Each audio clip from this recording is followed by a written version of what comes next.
Our speaker, name withheld, is a senior business and HR professional with over 20 years experience in the field of human resources, change management, and process improvement. His experience cuts across government, oil and gas, consulting, FMCG, manufacturing, and non-profit sectors of Nigeria, UK, Norway, and Netherlands economies. He is a team and business enabler with a balanced passion for organization and people issues. In terms of some of the organizations he's worked with in the past, they include Friesland Campina, Guinness Nigeria, Shell, British Council. So when I introduce this speaker, you realize that this is a heavyweight. This isn't Elena. Please allow me to introduce Mr. Tominiyi Oni, the Group Head, Human Resources at TGI Group. Mr. Oni, you're welcome. Thank you very much. And good morning, ladies and gentlemen. I'm happy to be in your midst today at this HR Tech Conference happening in Lagos, Nigeria live. I want to thank you guys for inviting me. It's a real pleasure to be part of this and to learn from people, as well as share whatever we've learned during the pandemic.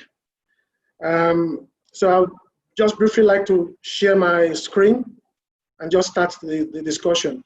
But I would just like you guys to place you on notice that my presentation is always from the heart. So even though I would share slides with you, I'm always talking from my heart. So typically I don't follow my slides. I just put it there for the audience. That's fine. Secondly, is to pay my respect to all the guys that we've lost to COVID-19 pandemic.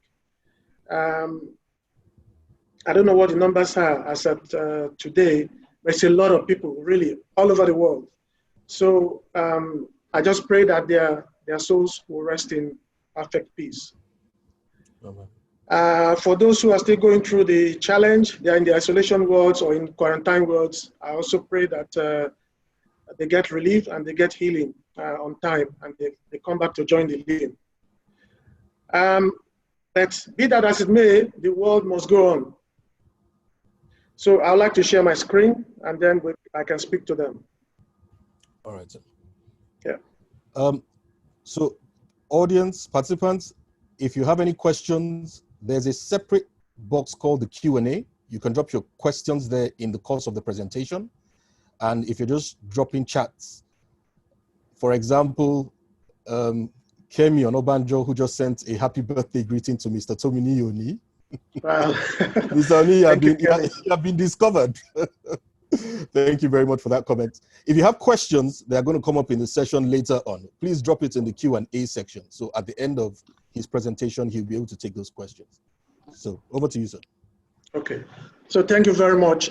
So I've been asked to speak on the post-pandemic challenge, HR in the eye of the storm. And I typically would like to start by saying that right from the beginning of the world, it has always been the survival of the adaptable, the survival of the agile, the survival of the people who are up to change. It's never been the survival of the most hardworking. It's never been the survival of the tallest, the biggest, the strongest, the fastest. Those guys, they can survive to a point, but people who are adaptable, the guys who are changeable, and the guys who are open to change and embrace change are always the ones that would survive the most. And I think if there's no lesson we're taking out of COVID-19 pandemic, this is one big lesson. It's about how adaptable are we? How do we survive? Okay, so we've talked about, where I've been, what I've done. I'm most gracious to the managers and the leaders that really helped me to grow in my career. And so as you can see on the screen, right from West African Portland Cement, which has become Lafarge, it used to be called WAPCO. to Coopers and Lybrand and PwC, to Eliki, British Council, Diageo. I've had the fortune of working under managers and leaders who have really groomed and helped me to succeed. And on this, in this conference, I would like to call out a few names. At Shell, there's a guy that stands out for me every day of my life. His name is IB Utofia. At Friesland Campina, his name is Rahul Kolako. At TGI, his name is Rahul Savara. At PricewaterhouseCoopers and Coopers and Lybrand is Dr. Oladimiji Alo, Dr. Beto Diakan, Dr. Chasumbe. At British Council is Julian. Diageo is Abiola Popola and a host of other people. At SEC, it was Arun Maute. And I cannot forget also Mutiu and also Osage in Shell. To all these guys, I owe everything I've done in my career and where I am today. Now, we'll focus on the present and also on the future. We are experiencing, or we experienced, a world record lockdown without war. So everywhere was locked down across the world. Planes couldn't fly. People couldn't go on visits. They couldn't go on tour. People couldn't go to work. And a whole lot of things that happened because we all locked down. But there was no war. It was not about one country attacking the other. It was not the third or fourth or fifth world war. But it was a real war. At the end of the day, as we speak now, more than 18,480 cases in Nigeria and more than 475 deaths. But across the world, more than 8 million confirmed cases and more than 446, or is now much more than 450 deaths worldwide. And of course, the people that we run to, the healthcare workers, have also said they are no longer the front line, that we are the front lines. That's how quickly, bad news really came to us and changed. At the end of the day, we are left to, begin to think about ourselves. How do we survive and how we're going to survive? I'm fortunate to work in an organization that is a conglomerate that has 13 subsidiaries. And most of our businesses, 70% of our business is in the agri sector. So we are kind of essential and we had to work throughout the pandemic. And we got a lot of experience, creating life camps, testing people for COVID, our people, separating people who are positive from people who are negative, helping people boost their immunity, and all of those things. And never recorded any single death because they were all asymptomatic. So I come from the eye of the storm of the COVID-19 pandemic, together with a lot of my senior colleagues and team members, and what we gained in all of this. So my next slide says, yeah, we are still in the middle of COVID-19. It looks like the worst, has come and passed. But even in some cases, we feel maybe that the worst is yet to come. The reason is, in Nigeria, we've not done a lot of tests. So if I use a sample size and say I tested, 1,000 people, from what I've seen so far across different organizations, different population and communities, almost about 30% of people come out as positive. The only difference for us in Nigeria is that most of the positives are asymptomatic. So they don't show any symptom. And of course, 14 days after the test, if there's no symptom, they are taken to be well okay, negative.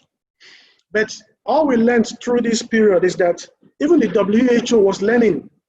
There was a lot of learning going on with WHO. So at the beginning, they had told us, once you do the test, 7 days after the test and 4 days before the test makes up 11 days. And total of 11 days, if after the test, you are okay, no symptom, then you're fine. Few days after that, they change it to 14 days after the test. I don't know what's going to happen tomorrow, but one conclusion I come to in all of this issue is that we're still learning. Even the experts are still learning. And we yet don't know, what could be, what could come up tomorrow. Which goes back to one big fact, that COVID-19 is real. So it is not coronavirus abroad and COVID-19 in Nigeria. It is not a disease, a virus for people who travel. It is not a virus for the wealthy or the rich or the upwardly mobile. It's actually a virus across the world, and anyone can catch it. Anyone can contract it. So we must continue, to protect ourselves, use our PPEs, social distance, physical distance, use hand sanitizer, continue to wash our hands with soap and running water. I'm able to speak now without nose mask because I'm alone in the still room in my house. But if I have to venture out of this apartment, then I'll have to use my mask. So there's so many questions remaining. Now we need to move this now to the realm of business and to the realm of HR. So which goes back to the topic, so HR in the eye of the storm, the post-pandemic nature. So what exactly will HR people expected to do? What are the things that we are grappling with now? What are the actions we are supposed to be taking now? And what are the actions that are supposed to be taken in the future? I would attempt to speak to all these questions based on my experience from March till now, and also based on experiences that I've garnered from my colleagues across the industry. And I would like to depict that with this slide, which shows on your left the normal for business when it comes to business strategy. So we start with, what are the broad aspirations for our company or our organization, and the concrete goals to measure the results. So what do we aspire to? Where do we aspire to be? What's our vision? What's our purpose? What's our mission? Where do we want to be? And how are we going to measure when we get there? And that's our aspiration as businesses. And secondly, we talk about, so where do we want to play as a business? So where will we choose to play and not play? Thirdly, in business, we talk about how we're going to choose to win against the competition. When we choose where to play, after we've chosen what to do, then how are we going to win? If it's not a blue ocean, if it's an industry or a sector that already competitors are thriving, then how are we going to make sure that we win against the competition? And then number 4 would be about, to win, what capabilities do we require? What are the capabilities required to build and maintain and to win in our markets? And then lastly, what are the systems that we need to put in place, or the system that we need to operate to build and maintain key capabilities? Now, this was our normal as businesses. So when we come to the new normal, then we begin to ask ourselves other questions. And it is about, so how does technology become relevant to our business strategy? That's one of the questions now we need to start asking. Now, how relevant is technology, to our business strategy? How will technology help us tackle some of our biggest challenges in our business?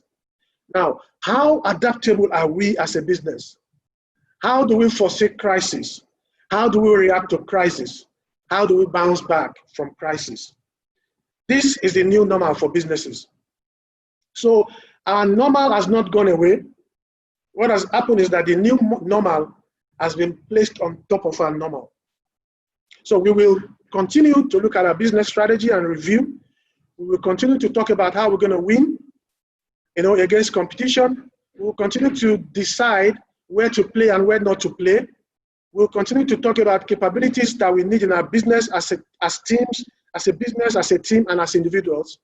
We will also continue to talk about systems and processes that we need to put in place that will drive our businesses. But on top of that, we will now start asking ourselves the question, we understand our business strategy.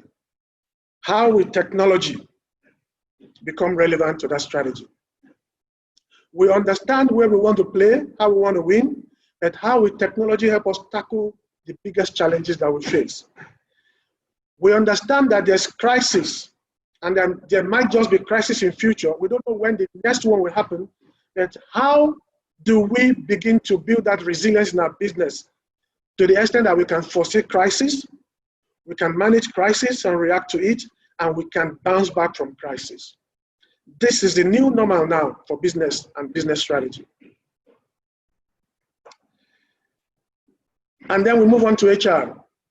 So basically, for HR, what I'm sharing with you is the employee life cycle.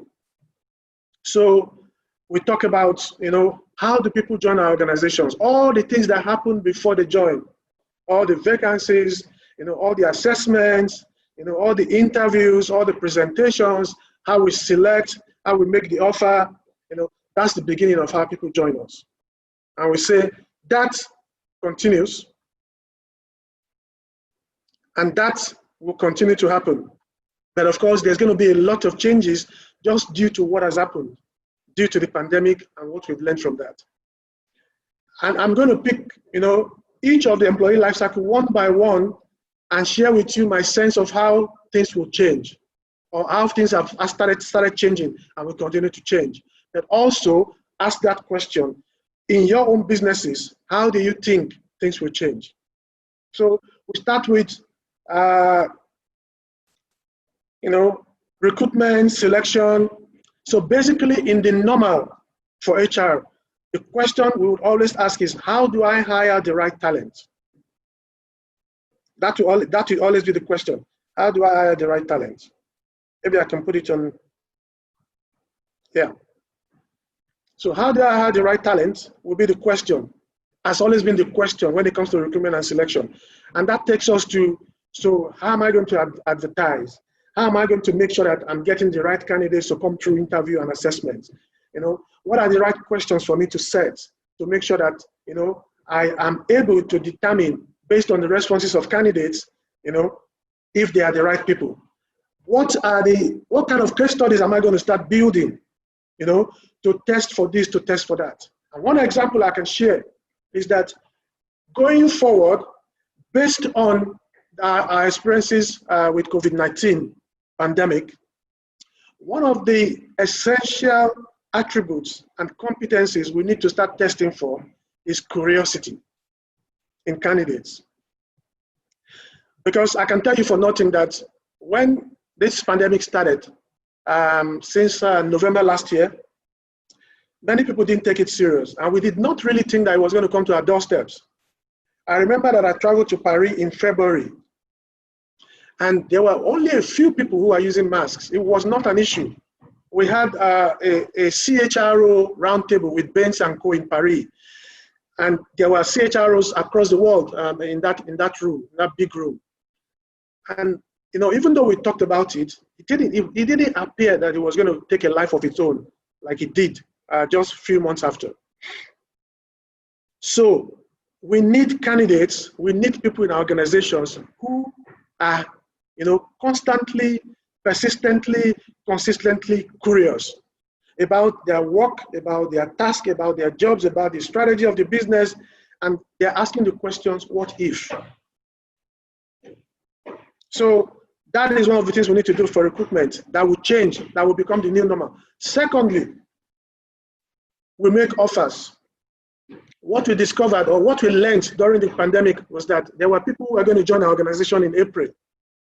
We had made the offer since February. And then, of course, we had the first case in February 28. We made the offer maybe in the first week of Feb. And it became, are you sure these guys are really going to resume? And then, of course, we talked about, so we do online onboarding, they stay at home, we send their laptops to them, we create their email address, they start working. I mean, that's easy. Technology allows us to do that. But what in the case of people who need to come in and sell, and in the markets where they're supposed to operate, there's a lockdown? What if that organization is not in the essential business,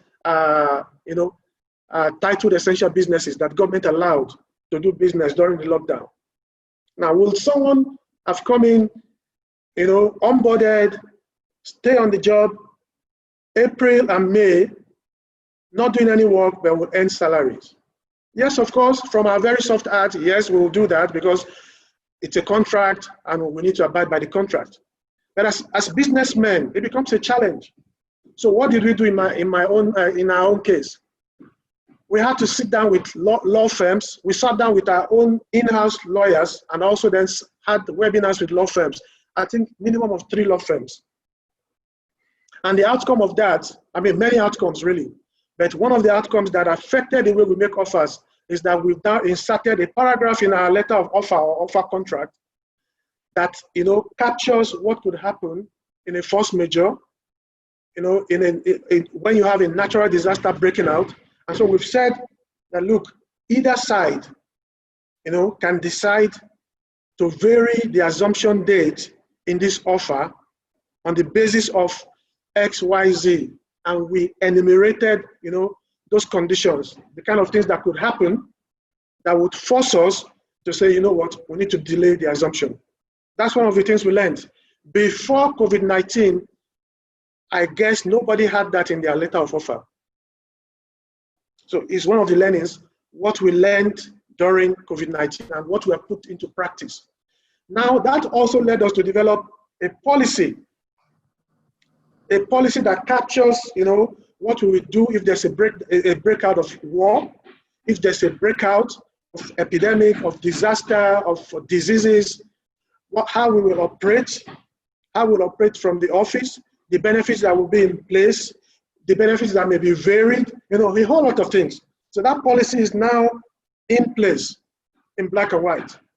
That is the new normal. Anything can happen. Of course, we also spoke with lawyers around what if, right now, when we didn't have the policy, an employee takes us to court, to the industrial court, maybe sometimes in August or September, saying that, oh, you know what, after all the pandemic, I was asked to resume work. And I'm talking about employees who are already on our contract. And they're saying, but when I rejoined work, I contracted COVID-19 in the office. My employer is liable. And we asked our lawyers, what's going to happen in that case? And they said, well, we could be liable if we are not able to prove that we took all reasonable precautions in the office environment, meaning we kind of fumigated the office. We made sure that the office was safe. We made sure that there was physical distancing. We made sure that there was signs everywhere about the COVID-19 and how you can protect yourself. We provided PPEs to all employees, including sanitizers, including soaps and running water in the bathrooms. We changed, the way we use some of the facilities that we have, like the elevator that could take 4 people, it becomes an elevator for 1 person. The one that could take, 8 people becomes an elevator for 2 people. Even the way you press, you maneuver the elevator by pressing buttons changes. The way you capture your biometrics changes. So in that case, there was a lot of learning for us in terms of what we need to do. How we needed to space out the canteen facilities to the extent that people don't kind of crowd together. There's physical distances. How sometimes you need to ask your employees to come with their cutleries rather than use, cutlery from the canteen. How you need to break up, your lunch time into different segments or different groups so that you don't have many people clocking together. These were all the things that we learned, and we put it in our TGI guideline for COVID-19.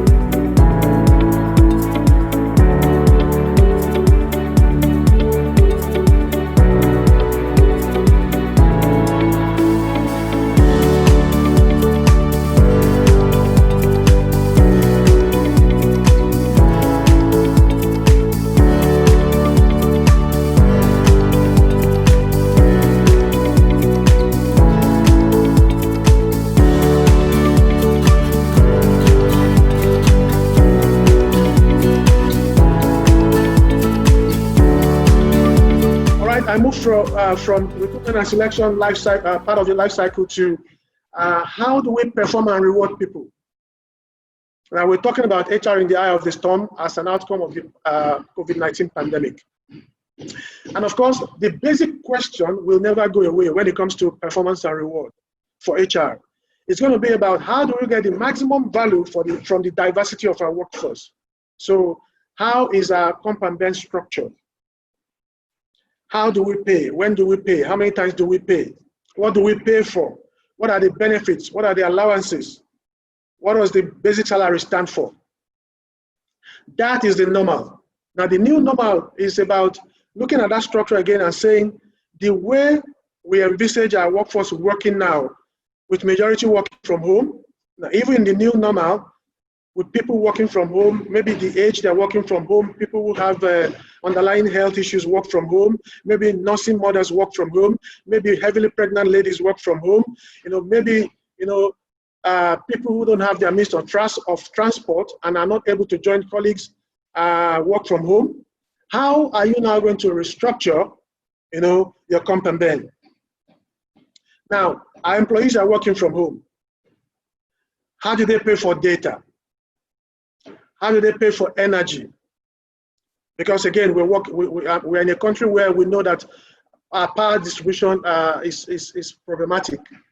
And so you may not have power. How do we even make sure that our people have alternative sources of internet? Because as I speak to you, I'm on one alternative, one provider. And anything can happen. And then I have to switch on to another provider. So right in this house, for example, I've got 1, 2, 3, 4 sources of internet. How are we going to make sure that our employees are able to connect, do their work, attend meetings, attend different webinars? So it's going to be a major issue. And how are we now going to restructure our comp and ben to reflect that? In our workplace, we've had discussions back and forth on this. So one of the options that came up was, you know what? If you're working from home, we need to stop your transport allowance and your meal allowance. Oh, fine, that's good. But how do you pay my data allowance? How do you pay me for my energy allowance to buy diesel or buy petrol and put in my generator, to even maintain my generator? So those discussions have come up, back and forth. Depending on where we stand after the whole pandemic is died down, which will be around next year, and the structure we now adopt, now we need to go back and look at our comp and ben, if we have not done so, to say, okay, you know what, we can flex this here and flex that there. And maybe that will be acceptable to everyone. So that's one way. That's the new normal for HR when it comes to comp and ben. How we perform, how we reward people. Again, how we reward people will change as it's changing. So for example, if you work in the office, it's a little bit easier to see who is working, who's in attention, who is paying attention, who is on his seat or her seat, who has attended a meeting, who is on a project, and all of those things. Working from home, and most times where we have to switch off our videos. For example, you're not even sure that certain members of your team are in the meeting. You can see their names as present because they logged on. But when you say, Tommy, what do you think? Then there's a silence for 1 minute. Hey, Tommy, are you there? Hey, where's Tommy? Can somebody try and reach him on the phone? And then Tommy comes up and says, oh, sorry, I was muted. I was muted for 1 minute. Now, you don't know what was happening. Now, how are we going to measure performance when our teams are working virtually? They're working from home, they're working from cyber cafes, they're working from some groups. That also becomes a little bit challenging. And it behoves on HR leaders to help other leaders in the business to start learning. So this competencies around empathy, competencies around understanding beneath the surface, seeing what is unseen, hearing what is unheard, checking up on people, focusing on efforts and results, and not just on result alone. This is the new normal. Even though I believe some people were already doing it. But again, for those who are not doing it, this is the way to go. Because to manage people offline, virtual teams, requires a lot of understanding about their personal conditions, about their personal circumstances, and also about what needs to be done. So maybe we're in the era where KPIs, objectives, goals, shift from being an annual thing to a monthly thing, to a project thing, to a weekly thing. That becomes the new normal for us. Now let's look at how we develop and train people and retrain people. The basic question would always be about how do I identify and develop the next generation of leaders and other key talents in my business? And how do I retain the right talent, the best talents? That question will never go away. However, in the new normal, it comes with the flavor of who is the right talent. I'm sure in some industries, when we advertise, we would say we need candidates who are residing in Lekki, or we need candidates who are residing in Ibadan or Abuja. Now, with virtual team working, with people working from home, with people not being able to work together in the office together because of physical distancing and social distancing. This is the era where that goes away.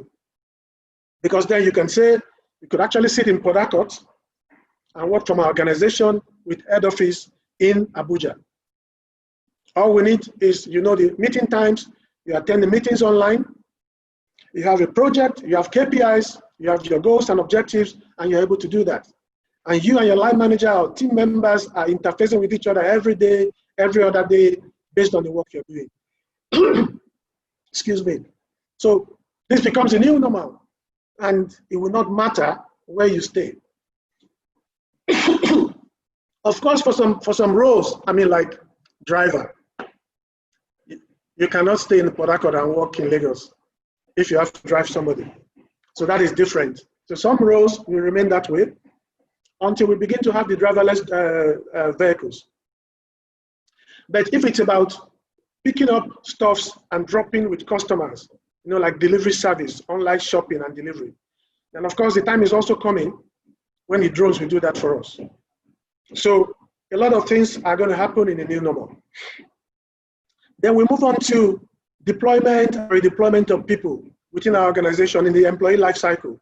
Because you come in one function and you move on to other functions. Even if it's HR, you could come in talent, and then the next thing you know is that you're in HR business partnership. And the next thing you know is that you're in comp and ben. So always in our life journey in organizations, this would happen, and this will not go away. The basic question there would always be, how do I make sure that I have the right people deployed to the right jobs? And basically, what will change, or what is already changing, is that adaptability because of technology.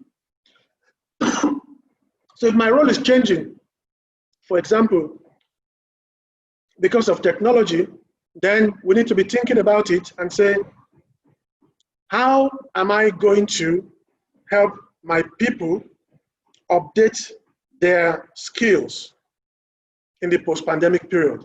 How am I going to help them update their skills? So you can see the questions that I have on the right side of my slide. For HR in the new normal, it will be the first question: how adaptable are we as a business? So we need to start asking that question. There were a couple of businesses that couldn't operate during the lockdown. And maybe even now, after the lockdown, they still can't operate because maybe they depend on people coming from other countries in terms of tourism. Maybe they depend on people flying from other countries in terms of aviation. So all of these things are affected, they are impacted heavily. And what I've seen some countries do is that they started local tourism. So a country like Italy, people will go to Athens, will go to Rome.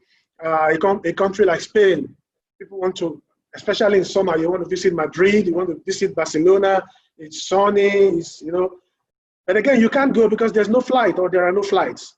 Or because you can't go because when you get to the country, you have to be quarantined for 14 days. How long is your leave?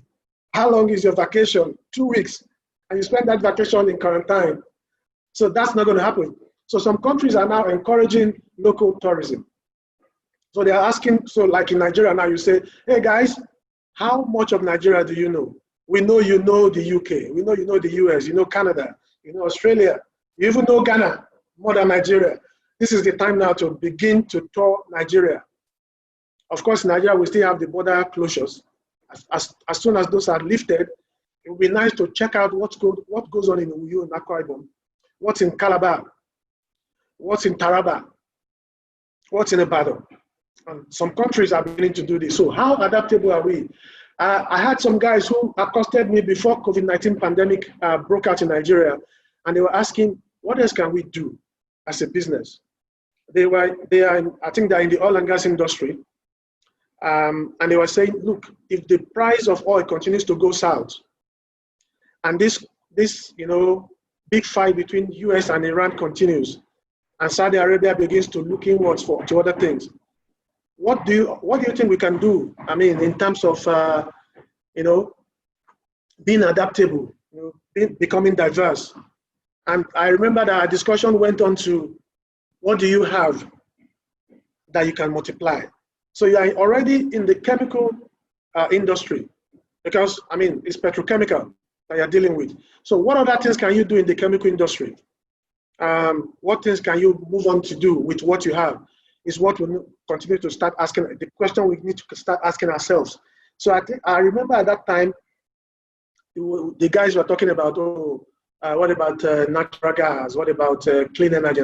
Yeah, but that's the right sequence for oil giants. Shell, Chevron, ExxonMobil, they moved on long ago into gas. They moved on now to clean energy, So maybe those are the things that, the companies that are really looking forward, looking ahead, could see already at the time. But even for now, right now, there are a lot of diverse industries that people can move into. One of the things we learned during the pandemic was that even though one of our subsidiaries is a pioneer and leader in the sanitizer sector, during the pandemic, we realized that many companies quickly moved into producing sanitizers. That was fast for them. That was because, again, it became like everybody needed it.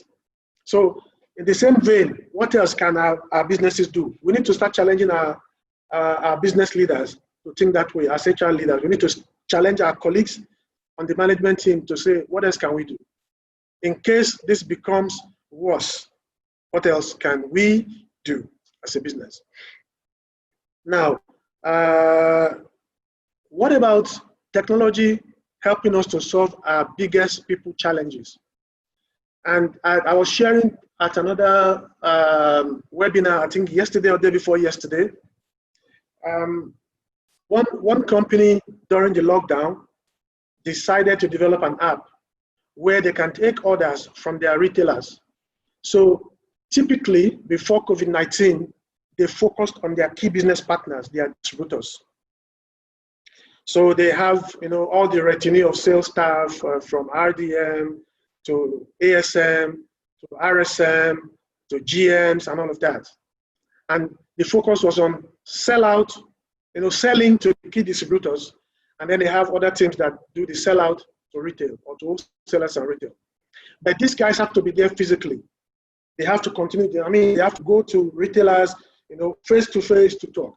Now we're talking about COVID-19, you need to use a mask, blah, blah, blah. But in the middle of all of this, they develop an app where retailers can actually, on their smartphones, make orders.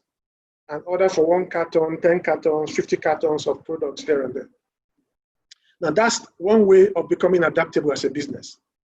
And I commend that organization for that. And how many more organizations need to do this? Because again, we realize now that it is not the old normal, but the new normal. We come to our employees and we ask ourselves, how do we help our employees develop the skills that they need, the skills that they require? I think I covered that. But let me go back to recruitment again. One example. In the technology world today, a lot of things are coming up and developing. So we have applications, run on artificial intelligence that can determine for us, for example, like a fridge, a refrigerator, where it can determine for you what stock level you have in the fridge, the kind of stuffs that are already finished in the fridge, and can send you, information while you're at work to say, hey, butter is running out, oranges, or maybe juice is running out, you need to buy more sugar, or you need to buy more egg. For recruitment, there can be similar applications that we develop and we integrate into our talent management system that may not require us to advertise vacancies as much as we do today. Now, what do I mean? Let's say on our website, we have people who follow our page. They follow us on our career page also. If we have a similar technology that is able to, seek for us, out of all those guys following us, people who are interested in a particular job role, like in finance, people who have the right qualification for that role, people who have liked our businesses or our companies, and they would like to work for us. Basically, that application can allow us to send out that vacancy announcement to those people, just not everybody, those people in the first instance. Secondly, if we have an application that does talent mapping, which is about what are the critical roles in our organization, what are the requirements, the competencies, characteristics that we require for those roles, and where are the people who fit those roles? Today, even when we don't have a vacancy, if we have an application like that, it can target people for us.